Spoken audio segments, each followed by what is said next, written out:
साथ बढ़ते तनाव के बीच शहबाज शरीफ ने नवाज शरीफ से मुलाकात की और देश की तैयारियों की जानकारी ली। नवाज शरीफ ने आक्रामक रुख अपनाने से मना करते हुए शांति के लिए राजनयिक प्रयासों की सलाह दी। रिपोर्ट्स के अनुसार general Munir missing in action है, जबकि कुछ का कहना है कि वह किसी बंकर में छिपे हुए हैं। कहा जा रहा है कि पहलगाम आतंकी हमले में उनका हाथ था, क्योंकि हमले से एक हफ्ते पहले उन्होंने भारत और कश्मीर के खिलाफ तीखे बयान दिए थे। राजस्थान के पीथीसर गांव में पाकिस्तानी युवती महविश की प्रेम कहानी सुर्खियों में है। ऑनलाइन प्यार के बाद रहमान से शादी कर भारत आई महविश अब सरकारी एडवाइजरी के कारण देश छोड़ने को मजबूर है। भारत के पूर्वोत्तर राज्यों पर अपनी हालिया टिप्पणी पर यूनुस ने कहा कि वह एकीकरण की बात कर रहे हैं, न कि कब्जे की। उन्होंने यह भी कहा कि वह कोई जनरल नहीं है जो कुछ कब्जा करे, बल्कि वह सभी को एक साथ लाने की कोशिश कर रहे हैं। पहलगाम हमले के बाद पाकिस्तान की भारत विरोधी प्रचार मुहिम को देखते हुए सरकार ने 16 पाकिस्तानी यूट्यूब चैनलों पर प्रतिबंध लगा दिया है। भारत सख्त रुख अपनाते हुए सीमा और साइबर स्पेस में कड़ी निगरानी रख रहा है। अमेरिकी सरकार ने हाल ही में फेडरल कोर्ट में सुनवाई के दौरान छात्रों का कानूनी दर्जा बहाल करने की जानकारी दी। 1500 से ज्यादा स्टूडेंट वीजा रद्द किए गए थे, जिनमें भारतीय छात्रों के वीजा भी शामिल थे। कांगो और अमेरिका के बीच समझौते पर बातचीत, जिसमें डीआरसी अमेरिका को अपने खनिज संसाधनों के उपयोग का अधिकार देगा। बदले में अमेरिका डीआरसी को सुरक्षा और सैन्य सहायता प्रदान करेगा, जिससे चीन का डीआरसी के खनन उद्योग पर दबदबा कम होगा। कैम्ब्रिज विश्वविद्यालय के अध्ययन में पृथ्वी से 120 प्रकाश वर्ष दूर स्थित एक्सोप्लैनेट के 220b पर जीवन के संकेत मिले हैं, जिससे ब्रह्मांड में जीवन की संभावनाओं को लेकर उम्मीद बसी है। इस ग्रह के वायुमंडल में अणुओं के निशान पाए गए हैं, जो पृथ्वी पर समुद्री जीवों द्वारा उत्पन्न होते हैं। उत्तर प्रदेश की राजधानी लखनऊ में आधार कार्ड के दलालों का बड़ा फर्जी बढ़ा।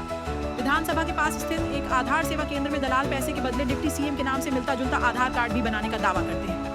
उत्तर प्रदेश के मथुरा जिले में मथुरा वृंदावन परिक्रमा मार्ग पर श्याम कुटी के पास सीवर लाइन की खुदाई के दौरान मिट्टी धंसने से 2 मजदूरों की मौत हो गई। पुलिस ने शवों को पोस्टमार्टम के लिए भेज दिया और मामले की जांच शुरू कर दी है। नेपाल सीमा से लगे यूपी के जिलों में अवैध मदरसों और कब्जों के खिलाफ कार्रवाई की गई। सीएम योगी आदित्यनाथ के निर्देश पर सीमा के 10 किलोमीटर दायरे में सैकड़ों अवैध कब्जे हटाए गए और बिना मान्यता वाले मदरसों को बंद किया गया। रांची के चानो में एक दंपति के घर में घुसकर 2 अपराधियों ने लूटपाट की और पत्नी से दुष्कर्म किया। पुलिस ने 3 आरोपियों, जिनमें 2 सगे भाई शामिल हैं, को गिरफ्तार कर लिया और लूटी गई चीजें और हथियार बरामद किए।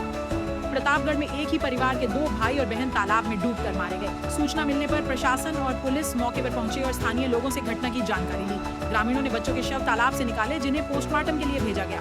नोएडा में साइबर ठगों ने एक व्यक्ति के डीमैट अकाउंट से सभी शेयर ट्रांसफर कर लिए। पीड़ित की शिकायत पर साइबर थाने में मामला दर्ज किया गया है और पुलिस जांच कर रही है। यह साइबर अपराध का नया तरीका है, जिसमें डीमैट अकाउंट को टारगेट किया जा रहा है। बिहार के मुजफ्फरपुर में बाइक सवार अपराधियों ने जेडीयू नेता पप्पू सिंह के घर पर फायरिंग की, जिसमें 6 से 7 गोलियां चलाई गई। पप्पू सिंह बाल बाल बच गए और पुलिस ने मौके से खोखे बरामद कर जांच शुरू कर दी है। इलाके में दहशत का माहौल है और पुलिस अपराधियों की तलाश कर रही है। और शामली में टीला ढाने से 5 महिलाओं की मौत। मिट्टी की खुदाई के दौरान टीला गिरा। पुलिस और प्रशासन की टीम मौके पर पहुंची। गांव में शोक का माहौल। कानपुर में तैनात सिपाही ने पत्नी को जान से मारने के लिए चलती बाइक से कूदकर ट्रक से टकराने की कोशिश की। हादसे में पत्नी बाल बाल बच गई और उसे अस्पताल में भर्ती कराया गया। सिपाही, उसकी प्रेमिका और ससुराली जनों पर मुकदमा दर्ज किया गया है। जम्मू कश्मीर के पहलगाम हमले में कानपुर के शुभम द्विवेदी की मौत हो गई थी। महापौर प्रमिला पांडेय ने शुभम की पत्नी को नगर निगम में नौकरी का प्रस्ताव दिया। इसके साथ ही शुभम के नाम पर सड़क, पार्क और चौक के नामकरण का प्रस्ताव कार्यकारिणी बैठक में रखा जाएगा। वाराणसी हवाई अड्डे पर कनाडाई नागरिक ने इंडिगो की बेंगलुरु जाने वाली फ्लाइट में बम की धमकी दी, जिससे हड़कंप मच गया। सुरक्षा अधिकारियों ने तुरंत कार्रवाई करते हुए विमान की तलाशी ली, लेकिन कुछ भी संदिग्ध नहीं पाया गया। वाराणसी में प्रेमिका ने अपने प्रेमी को कॉल न रिसीव करने पर हवालात में पहुंचवा दिया। हवालात में बंद होने के बाद दोनों पक्षों के बीच बातचीत हुई और प्रेमी प्रेमिका की शादी पर सहमति बनी। इसके बाद मामला शांत हुआ। गोरखपुर में 16 वर्षीय किशोर अपनी 23 वर्षीय प्रेमिका से मिलने रात को उसके घर गया, जहां परिजनों ने उसे पकड़ लिया और तुरंत मांग भरवाकर शादी करा दी। इसके बाद दोनों पक्ष थाने पहुंचे, लेकिन आरोप है कि ऑन ड्यूटी दीवान ने अभद्रता की और उन्हें वहां से भगा दिया। इसके बाद किशोर को हवालात में बंद कर दिया गया। गाजियाबाद में बीजेपी विधायक नंदकिशोर गुर्जर ने लोक गायिका नेहा सिंह राठौर के खिलाफ पुलिस में शिकायत दर्ज कराई है। उन्होंने नेहा पर सोशल मीडिया पर आपत्तिजनक और भ्रामक पोस्ट करने का आरोप लगाते हुए कहा कि इससे पाकिस्तान को फायदा हो रहा है। विधायक ने नेहा के खिलाफ कड़ी कार्रवाई की मांग की है। गाजियाबाद में भाजपा नेता को हवालात में बंद करने पर 3 पुलिसकर्मियों को निलंबित किया गया है। आरोप है कि नेता और उनके समर्थकों ने अस्पताल के कर्मचारियों पर मेडिकल रिपोर्ट में बदलाव के लिए दबाव डाला, जिससे विवाद बढ़ गया। पुलिस मामले की जांच कर रही है। कश्मीर के पहलगाम आतंकी हमले के बाद सलमान खान ने अपने Bollywood big one show tour को यूके में स्थगित कर दिया है। उन्होंने फैंस से माफी मांगी और नई तारीखों की घोषणा जल्द करने का वादा किया।